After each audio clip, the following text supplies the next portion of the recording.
Welcome back. So you heard that. However, if you haven't heard or you haven't seen, pockets of students indiscipline in the aftermath of what's the examination, with some destroying properties, young ladies twerking and posting it on social media. NDC says that, well, maybe we've overpumped students, particularly with free SHS. Also, Nagrat is even saying that we have produced overpumped students. Did you also hear that Achime Boakye Traditional Council is calling for immediate closure of this particular school that's been involved, Bright Senior High School? Question now still is, how have we failed? Have we even failed? Now today we'll be talking about this topic with Palgrave Boakye-Danquah, one of my favorite, quite objective. His new one is out there. You want to check it out. Today's leadership and tomorrow's future leaders in the interest of national development. I read it and I was saying that, well, it's still open for huge debate in a way. So you want to check it out. He'll put his perspective out as well. Also be talking to Kandifo. He is Education Technical Programs Manager, World Vision Ghana. And your favorite Dr. Jehuapia, he's on standby via Zoom, former country director, IPAS. He will talk on mostly about rights and living the perspective as a parent. Thank you so much, gentlemen. Thank you so much, and good morning, MFN. Good morning to your viewers. Good morning, and you. Well, so I come to you because you've written your perspective about leadership in tomorrow's future. How have we even failed anyway? Well, thank you, MFA, and I don't think we have failed. I think that it's always good to look at the brighter side of the conversation. When you look at the data that is clearly available for education, you know that the only way that you can achieve your goals is to educate yourself. And we need to have a holistic approach to the issue that are beginning to arise. I think that this is an old issue that has developed a new suit that is showing itself to the rest of the world. And we need to have societal partners and stakeholders come into the conversation. You know that when students go to school, particularly in relation to this issue and the various issues that are arising from the fact that it's a blame on free SHS and pampering and all of those. Free SHS, even though I'm not a government spokesperson, I have seen that it's brought a lot of relief to a lot of people, including parents. And so if you can't use 2.5 to 3 years to state that students have been pampered, if free SHS has been here for 20 years, 25 years, 30 years, you can be able to arguably raise an objection. But to the substantive issue, I don't think that as a country we have failed. I don't think that the young people have failed. I don't even think that these videos that we have seen is a good representation of a failure, because they do not even reach up to 0.1, 0.2, 0.3% of the total number of students that are going to be graduating. And look at the schools that are involved as well. Lots of respect to the hard-working teachers and the faculty that are there. It's important that we look at the issue in proper perspective. I'll come back to teachers and how they feel. Andrew, do you agree with him? I don't think we have failed as a country, but it's emerging issues. And as a country, as you grow, issues come. We have a conversation about it, and that conversation helps us to have solutions. So if you have a couple of schools and children misbehaving because of exam, this brings to fore what are the fundamental issues that are missing in our school system or in our society, in our family system, our parenting, that we can handle and make sure that it doesn't happen again. So I think that life is not a straight line curve, it's a straight line. It's always come. Sometimes you need to also look back and see how far you have gone, what you can do differently. So this gives us as a country an opportunity to look back and see how we can strategize and move forward. I don't know if Doctor is on standby. Doctor, if you can hear me, hello. Okay, I'll hold on until Doctor joins us, but I'll come back to you, Palgrave. The situation on the ground, that students were provided with past questions, I look at it as a rehearsal ground. I'd say that it will be the first time government is investing money into, finding past questions for students to rehearse. but it's not a tradition that I haven't seen before. They ask you to go back to past questions, see how questions are said. Do you think that it was necessary at all? Well, to be honest with you, when students are preparing for examination, and if you have been a student before, you know that usually question 1, question 2, if there are past questions of about 8 questions, you know that 2 or 3 will come. And so if any institution decides to put capital to assist the less privileged students, so at least they can have past questions to study. And it's not rehearsal, it's to study, to prepare, to know how to answer the questions. Because you know how WAEC marks their examinations. The WAEC examination marking is extremely different from what you do usually in your cumulative classroom. That is why there are mock exams. So if people are going to write BEC, people are going to write WASI, they do mock. And typically you do about 2 or 3 mocks to acquaint you to know how these questions are marked. And also we must remember that most of the teachers as well are WAEC examiners, and they are WAEC accredited examiners, they are WAEC markers, so they also know the marking scheme.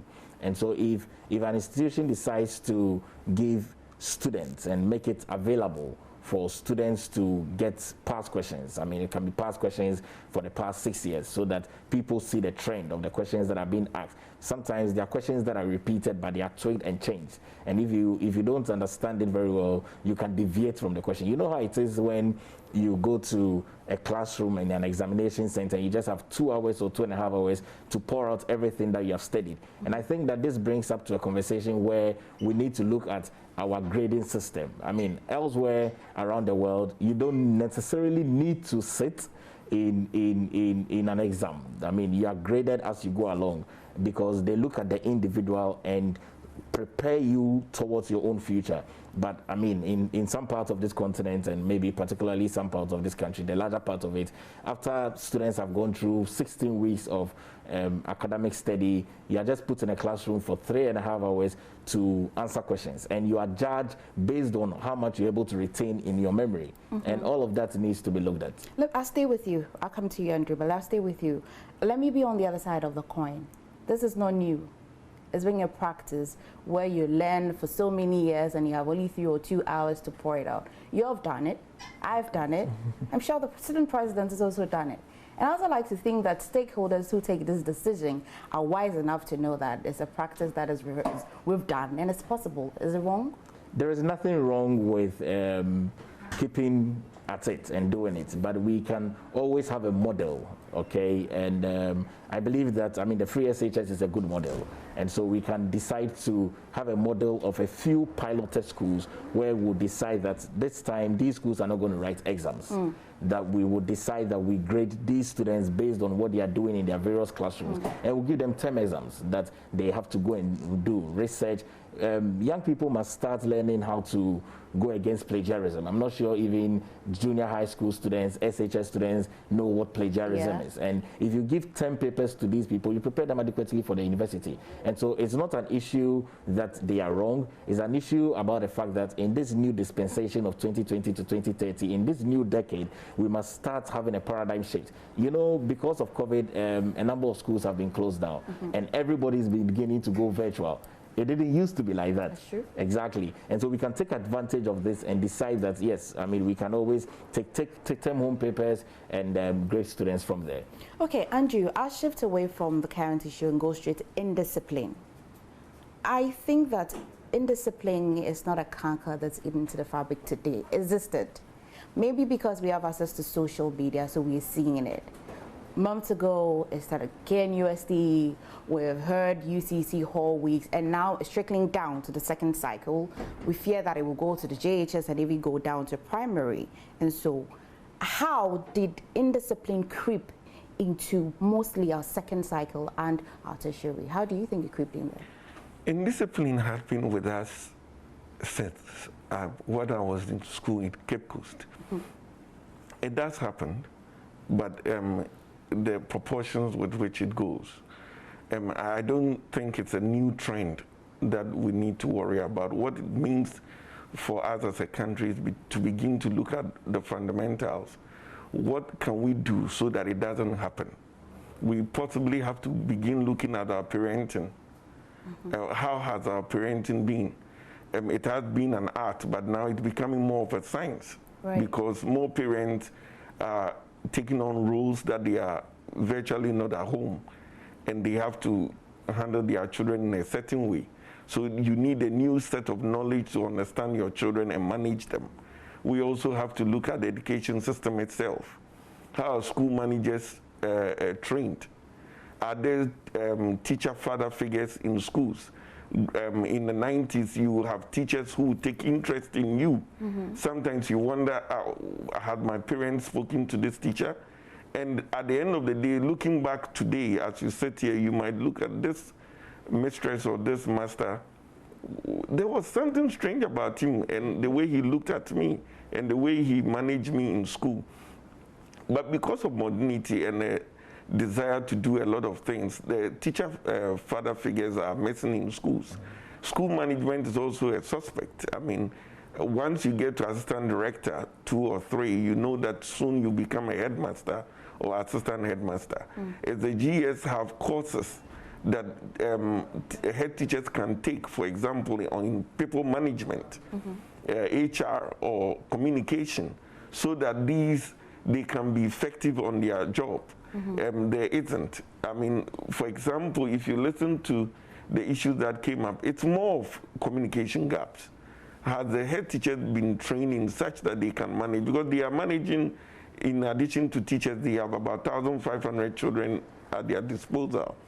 And so that person who is at the top of the school should be somebody who has some HR skills, has some kind of skill that can manage children and even human beings. So all these combined make the situation a bit the way it is. I heard you really loud. Probably something beats my mind, you know. I probably would go back to 10 or 15 years ago when our headmistresses or our headmasters or our teachers didn't have to take a certain type of course in human management or people management. And yet the level of discipline, even if there was some sort of indiscipline, it wasn't really that worrying, you know, where students can insult the elderly. Do you agree, or do you feel the same way teachers feel? They feel like they've been disarmed because our disciplinary ways have been tweaked slightly. Okay, sure. Well, thank you very much. I will state that a number of the schools in this country are mission-based schools. And so that's really where the discipline starts from. And for those of us that went to mission schools, we realized that the innate factor of the supreme being was strongly embedded in the school. So regular morning devotion, regular mass, you go to morning mass and all of those other things to set up the day, and the school chaplain or the headmaster would remind you of the reason why you are in the school. And often you would have your visiting priests come from the various parishes that have been assigned to the school. And so that has helped over the years. And I believe that, I mean, if you look at these schools that cause these issues, like I said, they are in the minority, but I'm not sure they are mission schools. And that might be a factor that is missing out in this. I do not think that the restrictions that have been given to disciplinary acts has disarmed teachers. I do not think that. I think that teachers must continually find innovative ways of building up value system in young people. You know that in this 21st century, you cannot pick a cane to want to use it to discipline a child. Reason is that, well, I mean, I know that we reference the good book that pick up the rod, you know, and then use it to discipline your child. But that is not the only measure that you can use for discipline. Sometimes you need a good conversation. I have very good conversations with my children, and I tell them that just use your brains. I mean, just to put it succinctly, is that some of the things that you need to do must really make sense to you. And so I talk about value system, and it's important that the teachers that cannot use the old method of discipline, which is the cane, because once you use the cane, what it was doing was that it was subduing the children before you but then they were becoming rebels outside of you. That is why those days you would have many children break bounds. I went to the Saddle College, and in the year that I wrote my examination, I think that my year group, they broke into the Wasi's house somewhere in Cape Coast. You understand? And how did this happen? You understand? So when you look at the positive side, you look at the negative side. I mean, in every home, especially in our Ghanaian context and African context, we know that there is always a bad nut. But the bad nut comes to spoil every other good thing. So it's about value system. I'll come back to you on this value system because I like practicality, where what you have experimented work and what you're yet to experiment, you'll have doubt. So I'll come back for more explanation. However, I'm joined by my favorite Dr. Jeho Appiah this morning. Hi, doctor. Hi, Jennifer. How are you? This is Emefa. I'm jealous that you're mentioning Jennifer because she's producing me. Okay, she's talking in my ears. When I say Jennifer, I mean Emefa. Okay, now that you got me. Thank you so much for joining us this morning, Doc. Good morning, Emefa, and greetings to my very good friend, Palgrave. Right. The other gentleman. I've known Palgrave for more than 20 years, my friend. Okay, doctor. Anyway. You've heard what they have said. Even if you haven't heard, you by now know what's happening on the ground today. Do you think it's a reflection of a bigger picture? Yeah, absolutely. I think so. I think it's a reflection of a bigger picture. Sometimes I do not want to start by dealing with the symptoms of a picture that has been created, that has caused this. Okay. You see, so sometimes when we concentrate only on the students, we might be missing the point. Right. We might be also be missing something that might reoccur. You see, the spontaneity of this action by students tells us something. You see, it didn't happen in one school. It happened in several schools. Let's ask ourselves, what happened? What preceded this?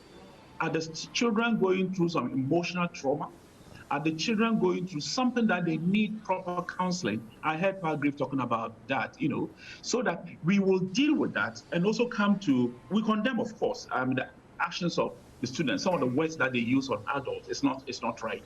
But I will not sit here and think that I am a saint, that when we even demonstrated when we were in school, some of the words that we used, now as adults, looking back, we wouldn't use them. You understand what I'm saying? Yes. So the students went overboard, said certain things that students shouldn't say to adults. I agree.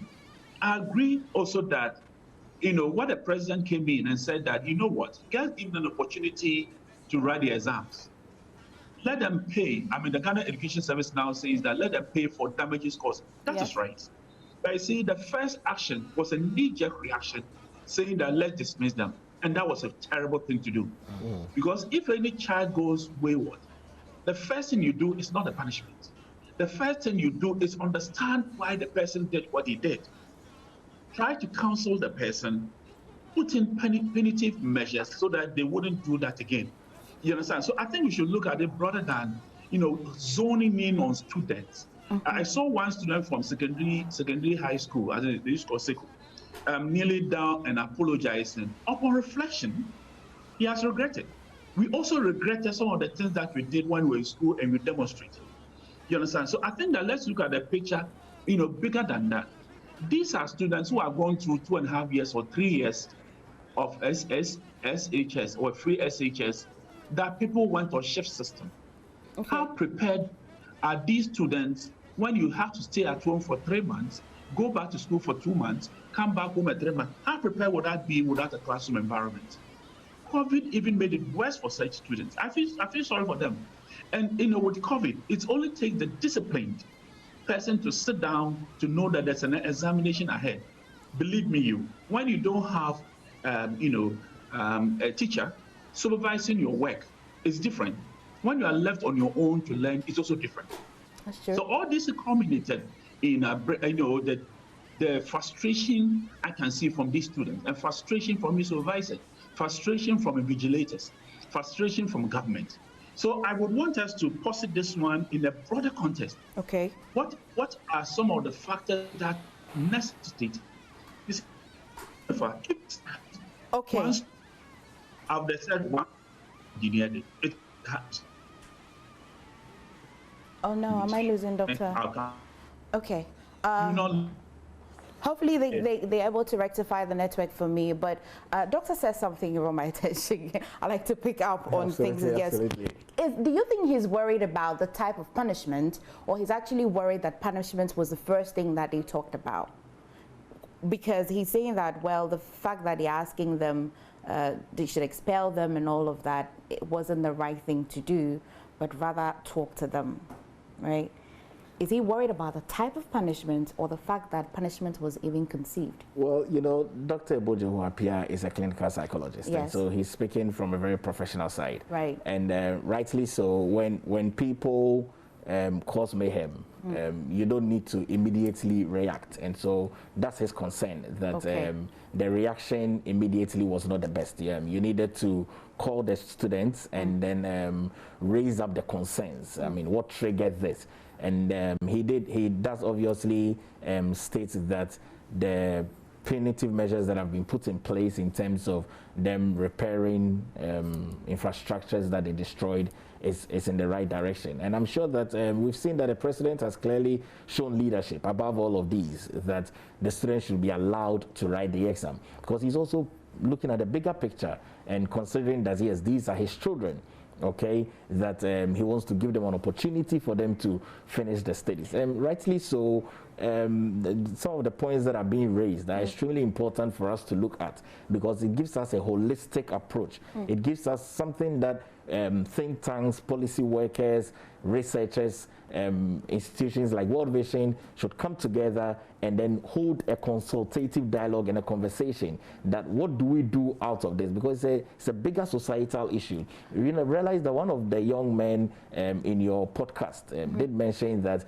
there were people that did not have an opportunity to go to school. Right. As a result of free SHS, they have an opportunity to come to school. Okay. Now, what this means is that there are certain people that might have been involved in certain kind of works, vocational works. Yes. Okay. So maybe they finished junior high school 10 years ago, 5 years ago, 15 years ago. Yes. And because of free SHS, they have an opportunity to come back to school. Rightly so, this is very good for them, because then they see that the only way for them to get out of their poverty, the only way for them to get out of their illiteracy is to come to school.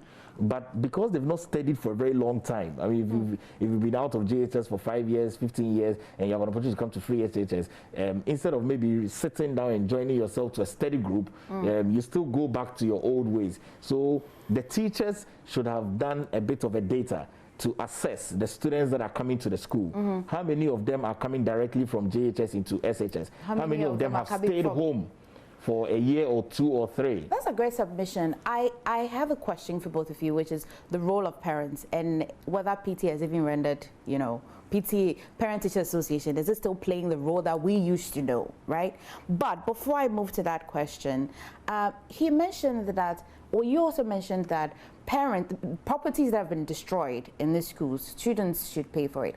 I am of the view that discipline issue is influenced by your environment, people you've met, but it's still a very individual issue.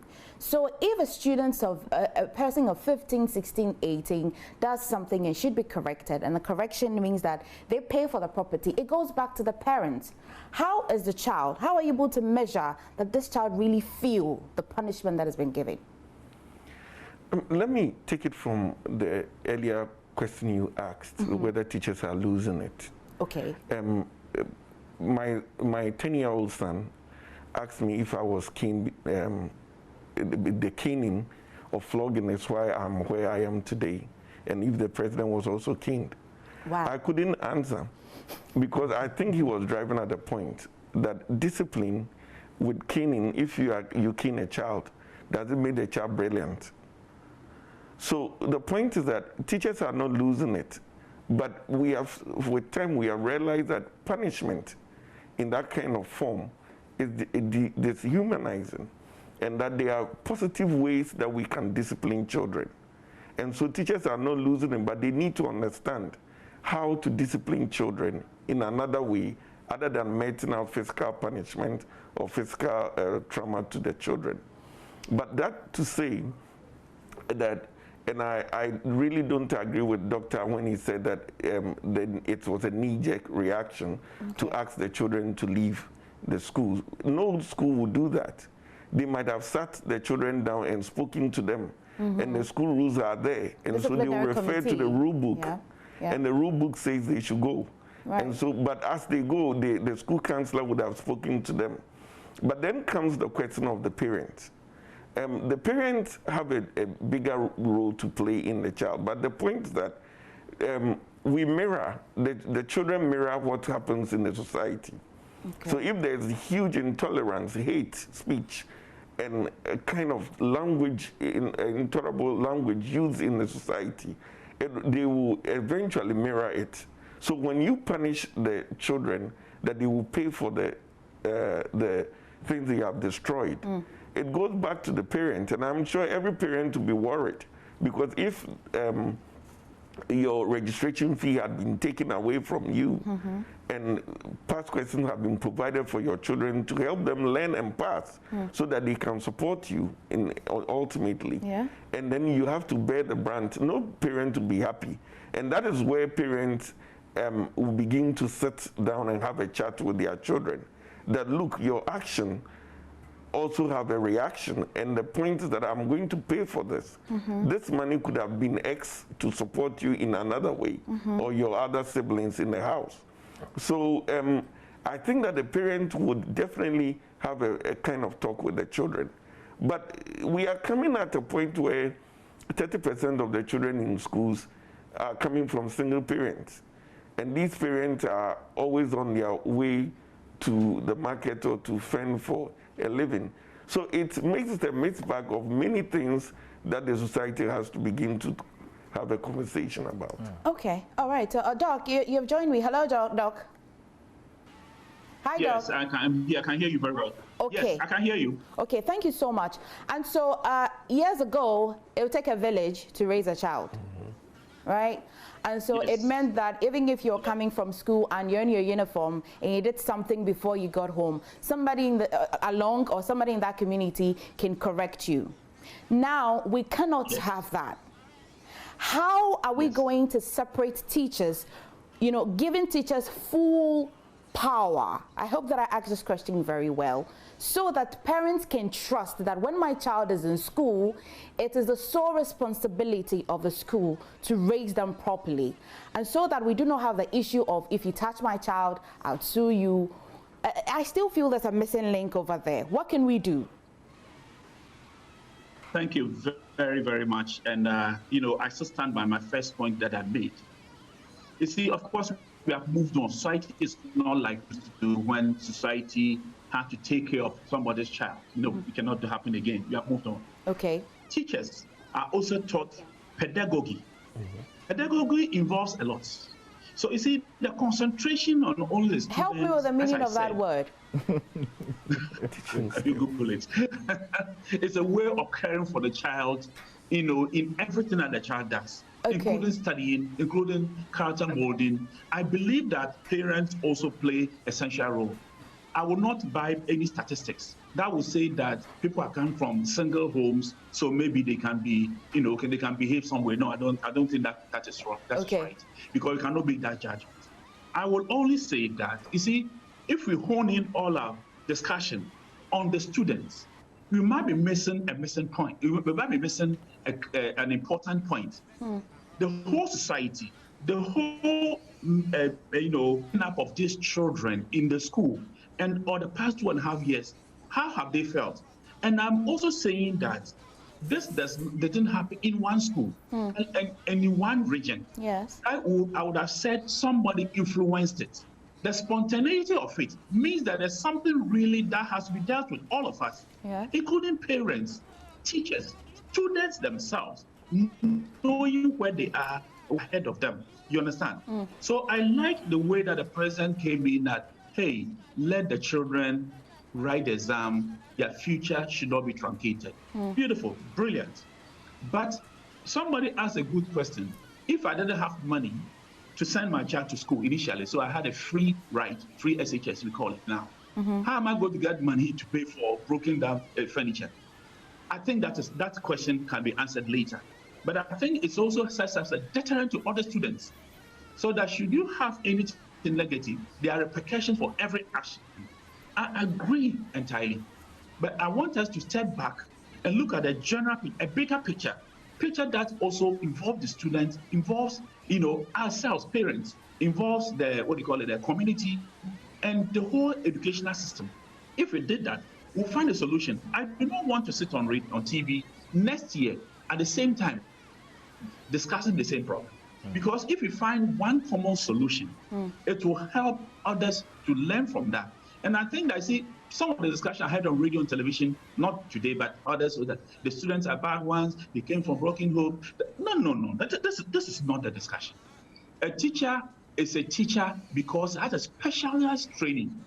MFA, agree with me that not everybody who is a parent became a parent by choice. Yeah. Some people became parents by accident. Right. By accident. And with that accident, they've raised something with no experience. Right. But the teacher is there to instill something. That's why they're specially trained. Okay. You understand? So some of us maybe might not be able to step into the classroom to teach because we do not have what it takes. So when you say teacher, those days when you were kids, when you saw your teacher coming, there was some fear because they had something with them. So I think that the counseling aspect of it, for me, is so important. Counsel them so that they will realize in the minority. That's what I'm trying to say. Oh no, I don't want to lose. I don't want to lose, Doc. I've got a question for him. I'm here. I'm right here. Oh, great. I'll come back to you. Jennifer, please, can you get a hold on my network for me, please? I wanted to ask a question about rights and responsibilities of a child, I know that doctor wants us to look at the picture, wide, but I want to ask Andrew that where do we draw the line between child rights and responsibilities?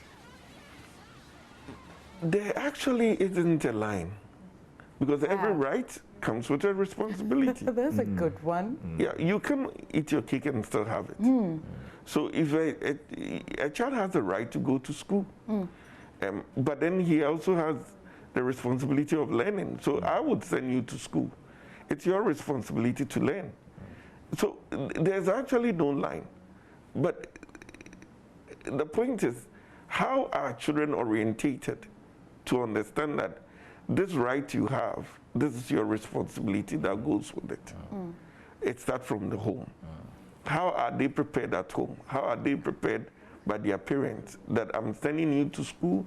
And I remember going to school, parents will sit you down in a day or two before, or even just a few hours before you join the vehicle, and tell you what you have to do and the honors responsibility you have to make the family proud. And when you cross the line, sometimes they wake you up at 4 and have a pep talk with you. And that sinks deep into you till probably you die. So the point is that that's true. Parents need to orient the children. And when they get to school, and I know that when I went to my first secondary school, the orientation, they took us through all the things that you need to do. You know what? Hold a thought. We'll go for a quick break. When we come back, I'd like you to share that experience with us. I'll come back to you too, right? So let's go. So we've got our social watch lenses on. We're looking, and today, what is on the table worth discussing is indiscipline, growing indiscipline in our school. Now, something I'm even wondering: do we have less disciplined people today, or social media just blown it out of proportion? We'll come to that. But let's go to Andrew for his experience in school. So I was just making a point that when you cross the line, your parent will sit you down and have a pep talk with you, sometimes at dawn, and it sinks deep into your heart. At school, you have teachers who will take you through orientation for a week plus when you go to Form 1. And they tell you all the things that you need to do in the school. And when you cross the line, what will happen to you? Sometimes you have the luxury of old students who have made it in life, joining the orientation and showing you that they have made it through the school, and you have the potential to also make it. So it is all this combination of all these that makes you be able to become more responsible for the rights that you have been given to be in school. Okay. Palgrave, so many questions for me, but I want to open the phone lines. You can join in the conversation. Call us on 0302-211-693, 0302-211-693, or you can just change the 3 to a 4, 0302-211-694. Okay, so do join in the conversation. Who is to blame? The question is, who is to blame? Okay, now you mentioned that every right comes with responsibility. I also think that once there's responsibility, there must be accountability. Now, listening to the kind of accountability that we're demanding for these children, I feel like the parents are going to feel it more than the children, right?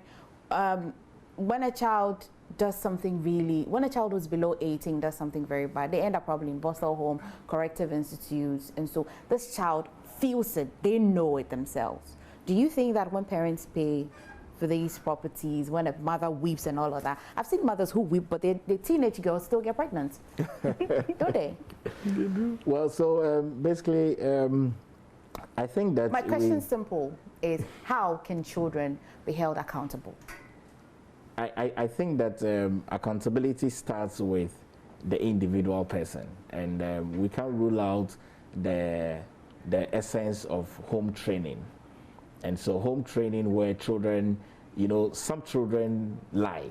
I mean, just to say it that way, especially if you live in a home where you have domestic workers, you realize that some children begin to tell lies on domestic workers. And parents should always put an ear on the ground and hear both sides of the story. If you start hearing both sides of the story, you realize that there's a systematic issue either coming from your child or coming from the domestic worker.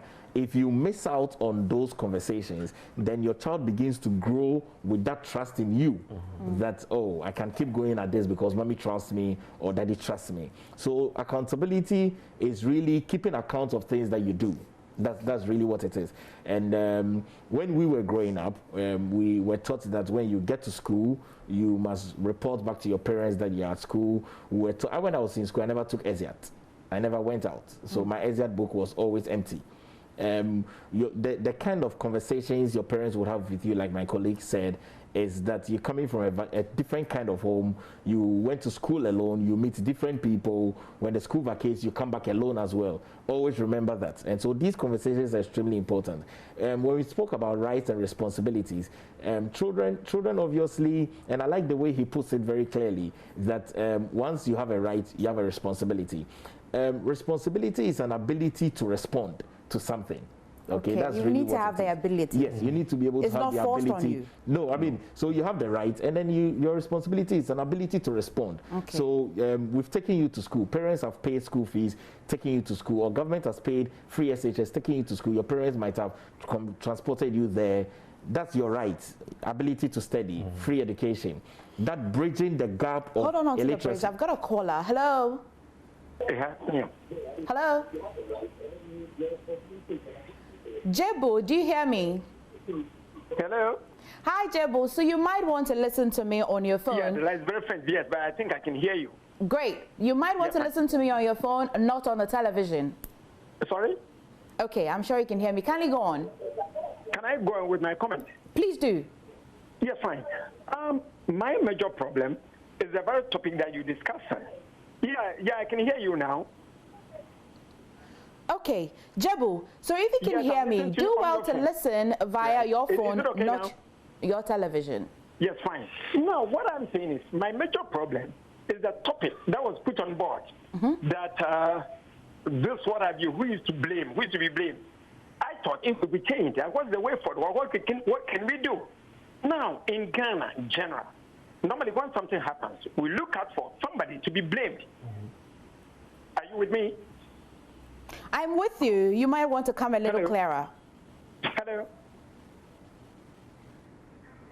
Sorry, Jebu. You might want to try again. Let's see if I have the number. Sorry, on the bridge. Yes. So basically, I'm wrapping up actually. Okay, so. Sure.